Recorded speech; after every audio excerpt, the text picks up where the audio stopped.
Well, we returned back to Austin from Bilderberg 2008 in Chantilly, Virginia, to the scene of the Texas governor's mansion, very historical, burning, large portions of it inside and up to the roof, and the whole front facade, we're on the backside here, have been really damaged.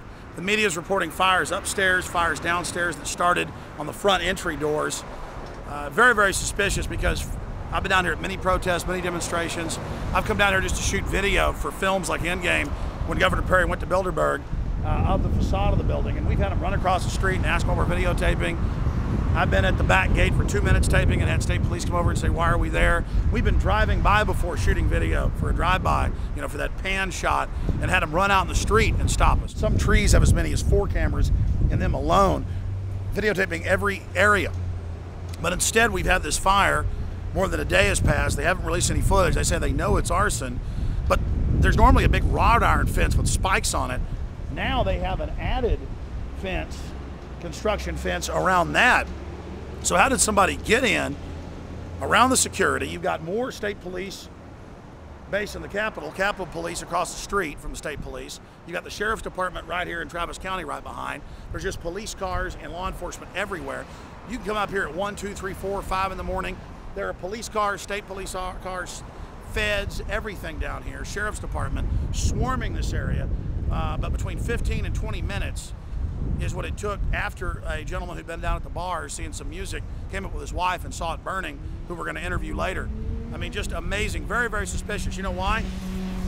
DPS has now been given an order from the state to shift its main function to fighting terrorism, the non-existent boogeymen, i.e. harassing the people, secret police. Again, this area is crawling with state police, feds, sheriff's deputies. The sheriff's department's based right here in the building, 5 feet from us. This whole building here is garrisoned with state police. That's their surveillance rooms up there, with the 50+ cameras in and around the governor's mansion, cameras up and down every street, cameras all over the Capitol. The state police that were literally 200 yards away at the Capitol responded after the fire department did, within 15 to 20 minutes. Okay, after a call got in, it took 15+ minutes for them to get here, and the state police arrived after, really standing down. This is very suspicious. And we know they've been garrisoning state police in there, even though the governor hasn't been living in the mansion while it was renovated. So where were they? There are cameras on the front door. There are cameras all over this area. We're gonna go talk to folks and find out what happened here with all the anti-terrorism stuff that's going on, with the fact they're trying to convert the state police into an anti-terror force as their main mission. The state police have been resisting that. If we see them the next few days hype this as terrorism, or claim that, you know, some polygamous cult did it, or claim that, you know, that white Al-Qaeda did it, if we see that come out of them, it gets more and more suspicious. But the fact that they stood down, the fact that normally we come out here and we videotape for films I've made, or when we're protesting Perry, or for Endgame, and you walk up to the back gate and state police come down and ask what you're doing. We've been driving around here before at night, had state police run out and ask us why we have cameras in our cars in seconds, okay? You're walking up and down the street, the state police come over to you. But this time, they are conveniently absent. Where were the police watching the surveillance tapes? Where were the state police? This thing stinks.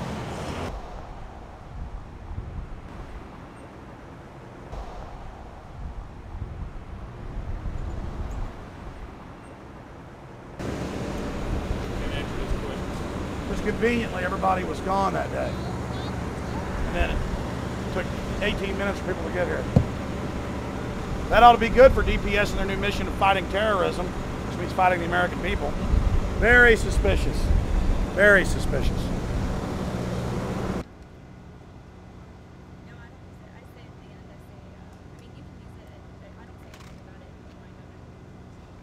That is bizarre that how somebody got in there.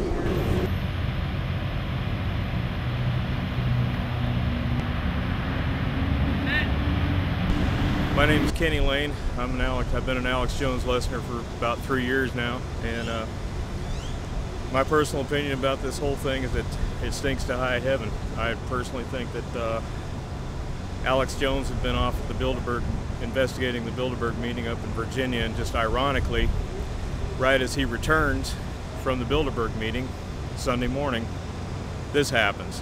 I don't think it's coincidence at all. I think it's totally a setup. Yeah, I think it was arson, but I don't think it was done by a lone individual. And it is the possibility. I'm not going to say 100%, but I personally think that it could be used to be blamed blamed on the Patriot movement and the 9/11 Truth movement to make 9/11 truthers look like we're paranoid conspiracy theorists when we're actually opening up the can of worms that they don't want us to open. My name is Alonzo Perez, and I was the first one on the scene to witness and make the call. I was coming from 6, like around 1:30 I left, and I got here about 10 minutes, about 1:40 I made the call. I saw the fire start from the, well, it was like 10 feet high, and it grew, and I was on the phone with the dispatcher for about 10 minutes. It's about a good 10 minutes, you know, and I didn't hear no sirens, nothing, and I was just disappointed at everything, you know. It's just, you know, how come nobody's here, you know? I didn't hear nobody respond, like far as sirens or anything. I was sitting here just waiting for, you know, somebody to show up and put the fire out and ask me questions. You know, when I seen it, I was ready to talk, you know. You know, nobody showed up. Did it seem like a long time? Yeah, well, far as the mansion being on fire, yeah. I was sitting there freaking out, you know. I was disappointed. I couldn't do nothing about it, you know. But sit and watch it burn, you know. That's messed up, man. You know. Usually, you know, it'll be here quick, you know. Fire trucks came, and then right behind the fire trucks, then DPS. Then I saw DPS. Then APD. They just started trying to put the fire out. Nobody asked me no questions, nothing. I sat for about 10 minutes and I walked off. Do you find it strange that there weren't any DPS at the Capitol? They're normally there. I find it strange there was no security, period, you know. The security should have caught it before I did, you know. Obviously, he was asleep, or like I say, you put your guards down, that's what happens of anything, you know. I mean, it makes you wonder, you know. Makes you wonder about what? Everything. From, I don't know, you know, it's just. Well, you don't think somebody in the government started the fire, do you? I don't know, man. You know, the DPS wants all this anti-terror funding. Have you heard about that? They want to shift their main mission into anti-terrorism. I watch all the, I watch all the time, bro. You know, but like I say, I'm not saying that government did it, anybody did it. I mean, it's crazy, Alex. It makes you wonder, man. I mean, things going on now. Hey, man, like I say, I don't put nothing past nobody. I don't care who it is. So you live around here? Something's suspicious? You think the circumstances are suspicious? I mean, I've heard, but I thought about it, but like then again, we don't know. We don't know. Did you know that there's usually DPS garrisoned in that side house? In the daytime, when I pass through here, yeah, but I'm not, you know, like I say, I haven't been in this area in a while, you know. So you see DPS here in the day, but you didn't see them that night? Not when the fire was going here. No. How could anybody climb a fence like that and, you know, start a fire? I mean, or throw anything across the fence that far, you know, and start a fire like that. I mean, you know, without the flame going out, and like I say, with a strong arm, I don't know. Like I say, I don't know. And then conveniently, there's no state police around. And they talk about how they're going to reorganize for terrorism, and then magically this happens, and you've got Perry's, a member of the Bilderberg group. The whole thing's very, very suspicious. Is it a lone nut throwing a Molotov cocktail who can throw it 50, 60 feet? Then the question is, where was security? Why didn't they come out? The state police didn't show up till after the fire trucks.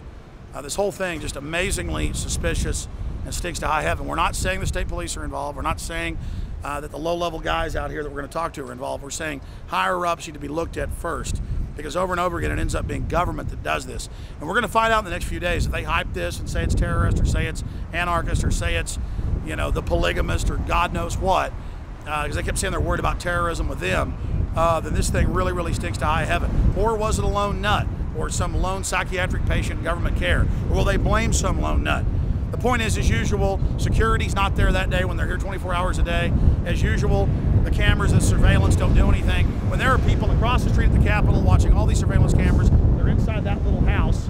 It's actually a large structure en masse, and they weren't there this time. So here's some of the footage and the questions, and we're just asking questions.